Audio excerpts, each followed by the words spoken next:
Assalamualaikum warahmatullahi wabarakatuh. Yang terhormat kepada Ibu Dr. Haja Ine Rahayu Purnamaningsi MPD selaku dosen pengampu pada mata kuliah Perkembangan Peserta Didik.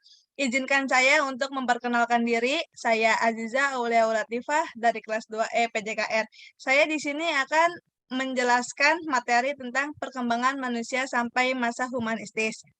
Apa itu perkembangan manusia? Perkembangan manusia merupakan suatu studi ilmiah tentang pola-pola perubahan dan stabilitas di sepanjang rentang kehidupan manusia. Ada beberapa tahapan yang menjelaskan perkembangan manusia. Yang pertama ada batasan perkembangan.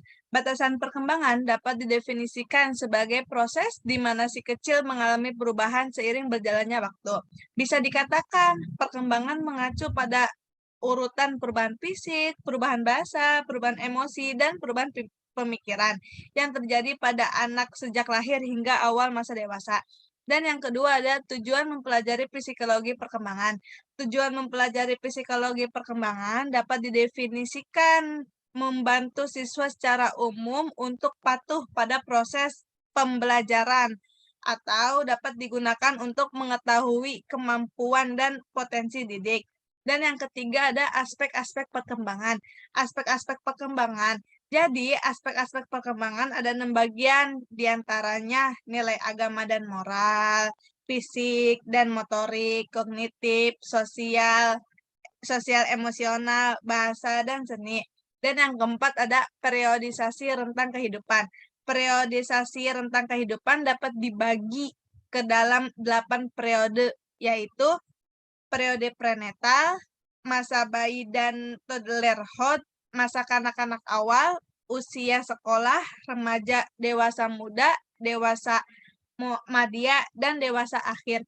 Dan yang kelima ada prinsip-prinsip perkembangan.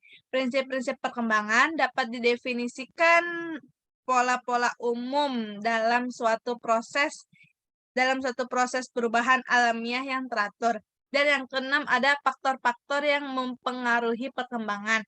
Faktor-faktor yang mempengaruhi perkembangan yaitu diantaranya ada hederitas, kondisi lingkungan, peran peran kematangan, lingkungan sosial, status sosial, budaya atau ras, konteks sejarah. Dan selanjutnya ada bagaimana tahap-tahap perkembangan manusia. Tahapan pertumbuhan manusia terjadi mulai dari dalam kandungan, lahir, anak-anak, remaja, dewasa, hingga tua. Selain menjalani perubahan secara fisik, kemampuan berpikir, motorik, emosi, dan sosial juga ikut berubah. Hal ini terbagi ke dalam beberapa tahapan yang terus berlanjut hingga manusia tutup usia. Nah, ada beberapa contoh perkembangan pada manusia, yaitu diantaranya ada pubertas pada manusia, kematangan organ reproduksi, peningkatan fungsi tubuh, perubahan pola pikir, dan perubahan sikap dan perilaku. Apa itu teori humanistik? Teori humanistik adalah teori belajar humanistik yang menyatakan bahwa manusia adalah makhluk yang bebas dan selalu mengarah kepada pengungkapan potensi yang dimilikinya apabila mendapatkan dukungan dari lingkungan. Contoh aplikasi teori humanistik dalam pembelajaran. Yang pertama ada aplikasi teori humanistik lebih menunjuk pada ruh atau spirit human being yang mewarnai proses pembelajaran dalam metode-metode yang diterapkan. Dan yang kedua ada guru, memberikan motivasi kesadaran mengenai makna belajar dalam kehidupan siswa. Dan yang ketiga ada siswa berperan sebagai pelaku utama yang memaknai proses. Dan yang keempat ada pengalaman pembelajaran sendiri. Diharapkan siswa memahami potensi diri, mengembangkan potensi dirinya secara positif dan meminimalkan potensi diri yang bersifat negatif. Dan yang kelima ada proses belajar menyenangkan bermakna bagi siswa. Nah, selanjutnya ada manfaat teori belajar humanistik. 1. Mampu mengubah sikap atau perilaku individu dari yang awalnya tidak baik karena belum mengetahui menjadi baik. Dan yang kedua ada membiasakan individu untuk berlaku secara demokratis, partisipatif, dan humanis. Dan yang ketiga ada mampu menjadikan individu sebagai insan yang mudah menghargai perbedaan, kebebasan berpendapat, dan kebebasan dalam menyatakan ide atau gagasan. Dan yang keempat ada mampu meningkatkan keinginan belajar individu.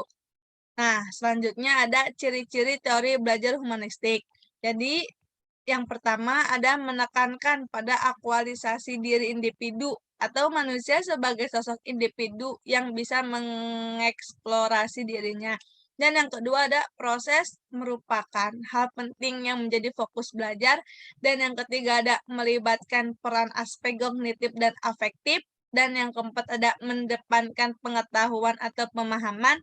Dan yang kelima ada mengedepankan untuk perilaku diri sendiri. Dan yang keenam ada tidak ada yang berhak mengatur proses belajar setiap individu.